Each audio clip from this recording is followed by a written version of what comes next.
বৃষ্টি জলাবদ্ধতা শুরু হয়েছে, সাধারণ মানুষের ভোগান্তি।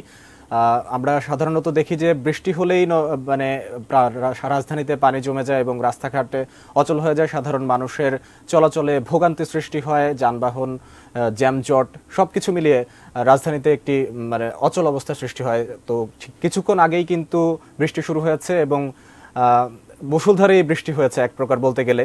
তো আমরা সরাসরি কারণ বাজার যাচ্ছি, আমাদের সহকর্মী সম্রাট আনোয়ারের সাথে যুক্ত হব। আনোয়ার, নিশ্চয়ই শুনতে পাচ্ছেন এই কারণ বাজারে যে বৃষ্টির পর এখন কি অবস্থা দেখতে পাচ্ছেন, বা এখনো কেমন জলাবদ্ধতা সৃষ্টি হয়েছে কিনা সব মিলিয়ে জানাবেন। সকাল থেকে আসলে মুষলধারে বৃষ্টি হচ্ছে। আমরা বিভিন্ন সময় দেখে থাকি যে বৃষ্টি শুরুতে একটু কম থাকে, কিন্তু পরবর্তীতে দেখা যায় বাড়ে, কিংবা শুরুতেই একদম হয়ে যায়। একদম আমরা দেখতে পাচ্ছি আসছে সকাল থেকে যখন বৃষ্টি শুরু হচ্ছে একদম খুব জোরে সোরেই বৃষ্টি হচ্ছে, এবং তার ফলে যারা একদম খুব জোরে সোরেই বৃষ্টি হচ্ছে এবং তারা রাস্তায় বের হয়েছেন, সড়কে যারা বের হয়ে দেখেছি যে ঘর থেকে বাইরে বের হয়েছে, প্রয়োজনেই বের হয়েছেন, তারাই মূলত ভোগান্তিতে বেশি পড়েছেন। আমরা যতক্ষণ এখানে এই কারণ বাজারের যে জায়গাগুলো ঘুরছিলাম সেই সব জায়গাগুলোতে দেখেছি যে ইতোমধ্যে বেশ কিছু জায়গায় পানি উঠে গেছে, এবং আপনারা জানেন যে মূল সড়কের পার্শ্ববর্তী একটা বড় অংশ, যেহেতু এটি 3 লেনের একটি সড়ক, সেই 3 লেনের মধ্যে কিন্তু দেখা যাচ্ছে আমার সহকর্মী একটু দেখিয়ে যদি দেখায় যে একটা লেন কিন্তু পুরোপুরি পানিতে একদম পানিতে ভর্তি হয়ে গেছে, এবং সেইখান থেকে যে পানির যে নিষ্কাশনের ব্যবস্থাপনা সেটি যদিও বিগত কয়েক বছরের তুলনায় এবার বেশ কিছুটা সন্তোষজনক। এর আগেও যখন বৃষ্টি হয়েছে আমরা দেখেছি যে পানি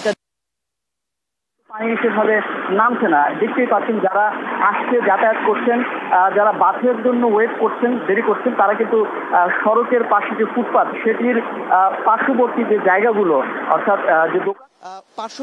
জায়গাগুলো অর্থাৎ দোকানগুলো বন্ধ করা হয়েছে, সেই দোকানের শাটারের সামনের অংশ, যে অংশটিতে মোটামুটি আশ্রয় নেওয়া যায়, সেই অংশতে তারা দাঁড়িয়ে আছেন, এবং কি বাসগুলো যখন আসছেন সেগুলোও কিন্তু আমরা দেখছি যে এই পানির মধ্যেই তারা যাত্রী নামাচ্ছেন এবং সেইখানে দাঁড়িয়ে তারা যাত্রী তুলছেন। তো এইটি হচ্ছে মূল সড়কের চিত্র। আবার ঠিক আমরা পার্শ্ববর্তী যে শাখা সড়কগুলো আছে, যেগুলো দিয়ে এই আশপাশের যে আবাসস্থলগুলো আছে সেই সব জায়গায় যে সড়কগুলো গিয়েছে, সেখানেও আমরা দেখেছি যে পানি উঠে গেছে। আমার সহকর্মী যদি একটু দেখায়, বাম পাশে যে সড়কটি আছে সেটিও পার্শ্ব হয়ে দেখা যাচ্ছে যে এই স্বল্প দূরত্বে পাড়ি দেওয়ার জন্য তাদেরকে হয় রিক্সা ব্যবহার করতে হচ্ছে, আর নয়তোবা যারাই বের হচ্ছেন একদম এই পানিগুলো পাড়িয়েই তারা যাতায়াত করছেন। অর্থাৎ এই সড়কের যেটি বলছিলাম যে মূল সড়কের একটা পাশে পুরোপুরি পানি উঠে গেছে, এবং এই যে শাখা সড়কগুলো সেগুলোর বেশিরভাগই আমরা যতগুলো এলাকা ঘুরেছি সেই সবগুলোর মধ্যে এই শাখা সড়কগুলো মোটামুটি দেখা যাচ্ছে যে পানিতে সয়লাভ হয়ে গিয়েছে।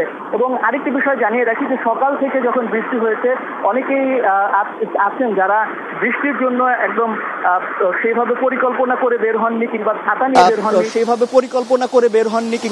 নিয়ে বের হননি, কিংবা রেইনকোট নিয়ে বের হননি, তাদেরকে কিন্তু বেশ ভোগান্তিতে পড়তে হচ্ছে। আবার আপনি জানেন যে কারওয়ান বাজারের বিশাল একটি বাজার, এইখান থেকে কিন্তু ভোর থেকেই কাঁচামাল সংগ্রহ করার পর সেখান থেকে বিভিন্ন জায়গায় চলে যায়, এবং সেই সব যারা ব্যবসায়ী, কাঁচামাল ব্যবসায়ী আছেন, তাদেরকে আসলে ভোগান্তিতে বেশি পড়তে হচ্ছে। কেননা তারা যে মালামাল নিয়ে যাচ্ছে, যে ভ্যানগুলোতে করে নিয়ে যাচ্ছে, সেখানে কিন্তু আসলে সেভাবে যে বৃষ্টির থেকে বাঁচার যে উপায়, কিংবা বৃষ্টির পানির থেকে বাঁচার যে সুযোগ, সেটি আসলে সেভাবে থাকে না। তো সব মিলিয়ে বলা যায় যে এইখানে যে পরিস্থিতি, সকাল থেকে আমরা যেভাবে দেখছি যে বৃষ্টি হওয়ার কারণে মানুষজনের যাতায়াতের সমস্যা হচ্ছে। যারা বাজারে যাচ্ছেন, আপনারা জানেন সাপ্তাহিক ছুটির দিনে মূলত সকালের দিকটা দেখা যায় যে বাজারেই মানুষজন বেশি যাতায়াত করে, তাদেরকেও ভোগান্তিতে পড়তে হচ্ছে। ঠিক একইভাবে যে সড়কগুলো আছে সেগুলোতে মূলত পানি উঠে গেছে।